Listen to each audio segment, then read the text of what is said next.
کل اے are Y کے programme of the record جو کاشف عباسی پیش کرتے ہیں، جو کچھ ہوا اس کے بعد پورے ملک میں اس پر بحث چل رہی ہے۔ یہ جو پروگرام جس طریقے سے ہوا، اگر آپ غور سے اس کو دوبارہ بھی دیکھ لیں تو پروگرام چلنے کے تقریباً 4.75 منٹ بعد فیصل وافڈا صاحب جو ہے وہ ایک لانگ بوٹ اٹھا کر ٹیبل پر رکھتے ہیں، اور وہ جب یہ کام کرتے ہیں اور اس پر بحث شروع ہوتی ہے تو ایک دفعہ آپ اگر غور سے دیکھیں کہ کاشف عباسی صاحب کان میں یوں کرتے ہیں، یہ جو آپ کا ایئر پیس ہوتا ہے جس میں آپ ٹاک بیک کرتے ہیں پروڈیوسر سے، یہ کئی دفعہ اگر آپ کو سنائی نہ دے تو یوں کرتے ہیں جب آپ سننے کی کوشش کر رہے ہوتے ہیں۔ اگر آپ ٹیلی ویژن انڈسٹری سے ہیں اور اگر آپ نے لائیو پروگرامز کیے ہیں تو آج کے جو حساس ماحول ہے اس میں آپ کے علم میں ہے کہ پیچھے جو پینل پہ جو آپ کے پروڈیوسرز ہیں اور ان کی جو ٹیم ہے وہ اپنے پنجوں پہ کھڑے ہوتے ہیں کہ کہیں ایسا نہ ہو کہ کوئی غلط بات نکل جائے، اور مسلسل پروڈیوسر اور جو ان کی ٹیم ہے وہ جو میزبان ہے اس سے رابطے میں رہتی ہے، یہاں تک کہ ان کو آئیڈیاز بھی دیتی ہے وہ ٹیم، سوال بھی بتاتی ہے اگر بتانے کی ضرورت ہو، کوئی چیز اگر غلط جا رہی ہو تو اس کے بارے میں بھی بتاتی ہے۔ تو یہ جو معاملہ ہے یہ ایسا نہیں ہے کہ جو پروگرام کا جو میزبان ہے وہ اپنے طور پر کچھ ہوتا ہے اور یہ کوئی آٹو پائلٹ پہ معاملہ چل رہا ہوتا ہے، ایسی بات نہیں ہے۔ نہ صرف یہ بات، بلکہ آپ یہ بات بھی اپنے ذہن میں رکھیں کہ جو پروگرام براہ راست ہوتے ہیں، لائیو پروگرام ہوتے ہیں، ان لائیو پروگرامز میں ایک ڈیلے سسٹم ہوتا ہے، ٹائم ڈیلے جس کو کہتے ہیں، اور وہ کوئی 6-7 سیکنڈ کا ایک تاخیر اس میں ڈالتی ہے۔ یعنی کہ جب بات ہو رہی ہوتی ہے اسٹوڈیو میں، اس میں جو بات کہی گئی ہے وہ جب آن ایئر ہوتی ہے تو اس میں کوئی 7 سیکنڈ کا وقفہ ہوتا ہے۔ یہ پیمرا کی جو ریگولیشنز ہیں اس کے حساب سے یہ لازمی ہے کہ کوئی لائیو پروگرام براہ راست جو نشر ہو رہا ہو وہ ٹائم ڈیلے کے ساتھ جڑا ہوا ہوتا ہے، تاکہ خدا نہ خواستہ اگر میزبان کی طرف سے یا مہمانوں کی طرف سے کوئی غلط بات اگر کی جاتی ہے تو اس کو وہیں پہ روکا جا سکے۔ اگر پینل پروڈیوسر اس کو اسی وقت روک دے تو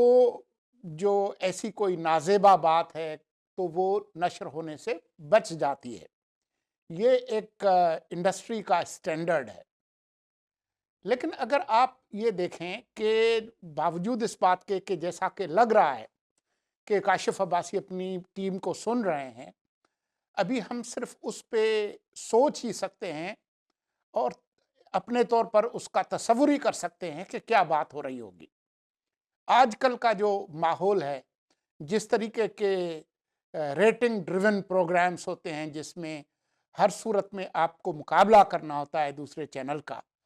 تو ایسا لگتا ہے کہ اگر جو پروڈکشن ٹیم ہے اور کاشف عباسی ہے ان کی یہ بات ذہن میں رکھ لیں، جیسا کہ وہ شو کے شروع میں کہہ رہے ہیں کہ وہ کوئی بیگ لے کر آئے تھے اور اس کے اندر یہ جوتا چھپا ہوا تھا، ہم فرض کر لیتے ہیں کہ وہ ان کی بات درست ہے، تو اس کے باوجود جب 4:43 ہو چکے تھے پروگرام کو اور یہ جوتا لا کر انہوں نے ٹیبل پر رکھا، اس وقت سے لے کے جب تک کائرہ صاحب اور جاوید عباسی اس پروگرام سے اٹھ کر چلے گئے، یہ کوئی 16 منٹ 16.5 منٹ کے بعد کی بات ہے، تو یہ کوئی 12 منٹ کا ایک وقفہ ہے جس کے اندر یہ گفتگو چلتی رہی۔ تو اس میں اگر پروڈیوسر اور کاشف عباسی صاحب چاہتے تو وہ پروڈیوسر تو اسی وقت ٹائم ڈیلے میں وہ اس کو پروگرام کو روک سکتے تھے،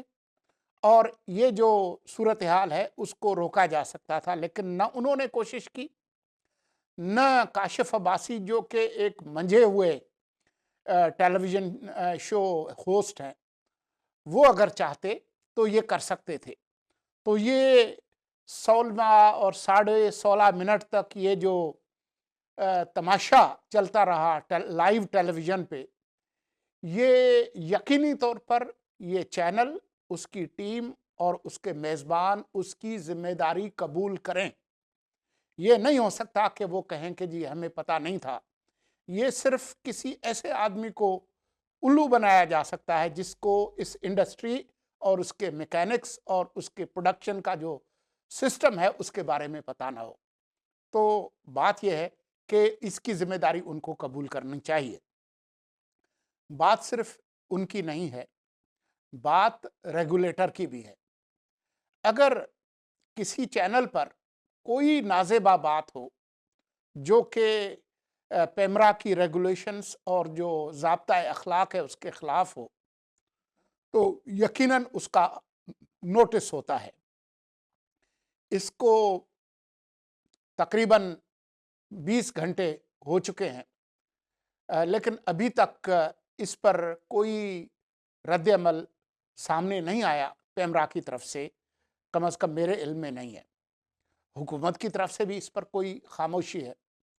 اگر حکومت کی بات کریں، اگر ماضی کی مثالیں اگر ہم دیکھیں تو چاہے نعیم الحق کی مثال ہو، اگر آپ کو یاد ہو کہ نعیم الحق نے جب تھپڑ مارا تھا ایک وفاقی وزیر دانیال عزیز کو، تو نعیم الحق نے خود بعد میں ایک انٹرویو میں کہا تھا کہ عمران خان نے اس پہ خوشی کا اظہار کیا تھا۔ یہی صورتحال مراد سعید کے حوالے سے تھی جب انہوں نے میاں جاوید لطیف پر حملہ کیا، تو اس وقت بھی مراد سعید کے حوالے سے جو خبر آئی تھی کہ عمران خان نے اس کی تعریف کی تھی۔ عمران خان نے قومی اسمبلی کے فلور پہ کھڑے ہو کے شہریار آفریدی کی جب تعریف کی تھی، تو اس نے اس حوالے سے تعریف کی تھی کہ جو لوگ ان کو ہراس کرتے تھے ان کے مقابلے کے لیے شہریار آفریدی جو ہے وہ آتے تھے، کیونکہ مخالف میں جو ان کے بقول ڈشکرے آتے تھے تو اس کے مقابلے پہ یہ ان کے ڈشکرے تھے۔ تو اس کا ایک پس منظر ہے کہ اس طرح کا جو رویہ ہے اس کی حوصلہ افزائی سرکاری سطح پر کی جاتی رہی ہے۔ اب مسئلہ یہ ہے کہ یہ جو کچھ ہوا، یہ کسی بھی طور پر جو ضابطۂ اخلاق ہے اس کی دھجیاں بکھیرنے کے برابر ہے۔ معاملہ صرف پیپلز پارٹی اور نون لیگ کو بے عزت کرنے کا نہیں ہے، معاملہ خود اس ذرائع ابلاغ کو بے عزت کرنے کا ہے جس کے نتیجے میں یہ تماشا کھڑا کیا گیا۔ اور اس میں نہ صرف اس انڈسٹری کی بے عزتی ہوئی ہے، بلکہ وہ تمام لوگ جو اپنے آپ کو صحافی کہتے ہیں اور ٹیلی ویژن نیوز جرنلزم سے وابستہ ہیں، ان سب کے ساتھ بھی ایک بے عزتی کا معاملہ ہے۔ لیکن جو چیز غور کرنے کی ہے وہ یہ ہے کہ اس میں یہ جو کچھ ARY چینل پر ہوا اور اس کی ایک پہچان ہے، اس کے جو تعلقات ہیں مخصوص حلقوں کے ساتھ، اس کی وجہ سے ابھی تک اس چینل کے خلاف کوئی کارروائی نہیں ہوئی۔ فرض کر لیں کہ اسی طرح کا پروگرام اگر ڈان نیوز کی طرف سے ہوتا یا جیو کی طرف سے ہوتا تو اب تک کیا ہو چکا ہوتا۔ اس کے کافی امکانات ہیں کہ یہ چینل ابھی تک بند ہو چکے ہوتے، لیکن اس طرح کا کوئی خدشہ ARY کے لیے موجود نہیں ہے۔ تو یہ بات بھی آپ کو ذہن میں رکھنی ہوگی، بقول شاعر کے کہ ہم بھی بھرتے ہیں تو ہو جاتے ہیں بدنام، وہ قتل بھی کرتے ہیں تو چرچا نہیں ہوتا۔ تو اس قتل کے بعد جو کہ ضابطہ اخلاق اور اصولوں کا قتل ہوا، اس کے بعد کوئی چرچا نہیں ہے، خاموشی ہے، ایک حیرت انگیز قسم کی خاموشی ہے۔ لیکن جو بات سوچنے کی ہے وہ یہ ہے کہ